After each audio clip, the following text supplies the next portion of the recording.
Welcome to Kathy's Eclectic Garden. I'm Kathy and I garden in zones 5B, 6A in Northwest Ohio. And today we are going to tour one of my gardens. We'll be right back.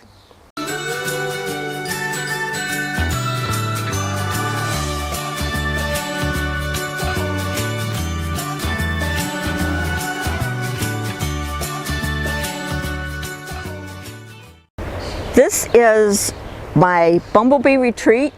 There are 3 sections to this garden. This is the north section. It was originally a pocket prairie garden, and it has now become a native garden. Here in the front of the border, we have false blue indigo. It's a Baptisia australis. It has already bloomed and is putting on seed pods. I will be cutting those off because this plant is as big as I want it to be.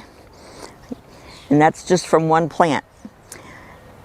Back behind that is purple coneflower, or Echinacea purpurea. And I'm not going to know the scientific names to all of these, but some of them I'm getting used to. The bees love that one. It is in full bloom right now, and it will bloom probably almost till frost. In the middle of the garden, I have a large patch of bee balm. It is called wild bergamot. It is one of the bumblebees' favorite. I don't know if you'll be able to see it in the video, but there are several bees out on it this morning.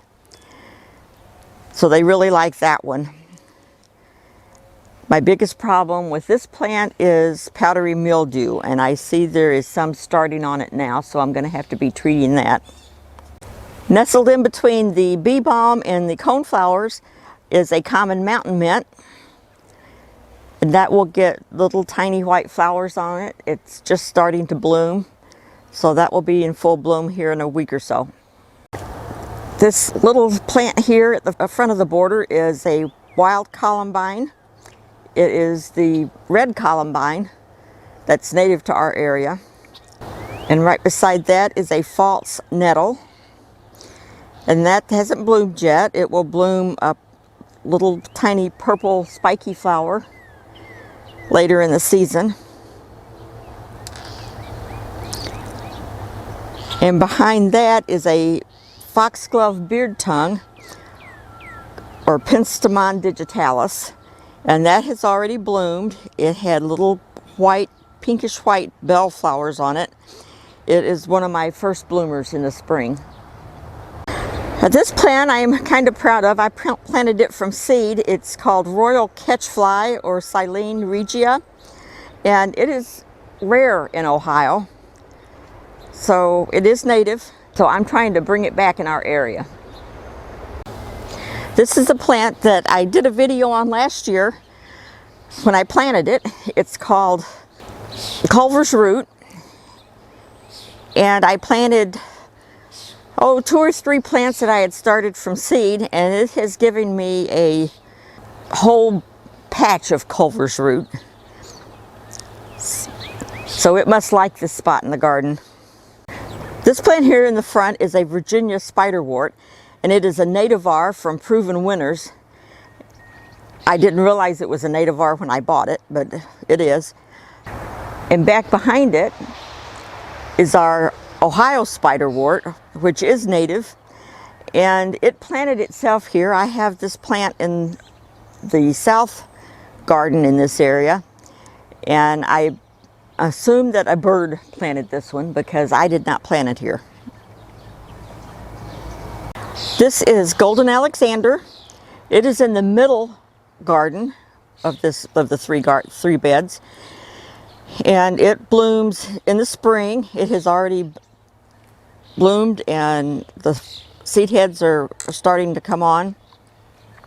That plant has been in here, this is the third or fourth year. Back behind it is another Golden Alexander that just came up this year, so that's a first year plant. This is a poke milkweed. I've got this in several spaces in my garden. This one has already bloomed, and it has started setting seed pods. So we've got 4 seed pods down here and several more further up the plant. So I will have lots of seeds to share from this plant. This is a Prairie Coneflower. It gets about 3 to 4 feet tall. It's probably at least 3.5 feet tall this year. It has grown quite a bit. It was 2 plants to start, and it's a nice little stand of coneflowers now. And back behind the Prairie Coneflower is a wild senna. I really like this plant. It's got a nice ferny leaf texture and a very unique flower that looks almost like a pea flower, but they're just so unique. I really like them. This is my original Ohio Spiderwort, and I originally planted this area right here with 1 plant, and it's grown, it's spread here, and it's spread here in the back. I can't tell if this one's done or if it still has some blooms that'll still come on, but it's been blooming its little heart out this summer. Back behind it is another patch of wild bergamot. This patch doesn't look like it's been hit by powdery mildew yet, so that's good. This is Joe Pye weed, Eupatorium maculatum. It's getting ready to bloom. It's not in full flower yet, but it's going to be real soon. It's ball budded out, probably another week. This plant is wild quinine.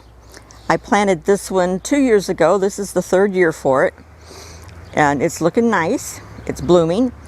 Below it and to the right are 2 more plants, and I've got 2 more that are out of the camera that I've just planted. I grew them over the winter in my winter sowing jugs because I thought he needed some company. This is purple milkweed, and it is also somewhat rare to our area. I was able to get my hands on some purple milkweed seeds a couple of years ago and have been able to get this to grow here. I had pods last year that I shared with some of my Facebook friends, and if you're watching this, Facebook friends that like purple milkweed, I've got more pods coming on this year. I've got 2 here and 2 here, and there are several other places that I think are also going to be putting out pods. So I should have plenty of purple milkweed seeds to share this year. Just drop me a note and let me know that you want some, and I'll put your name on the list and get you some.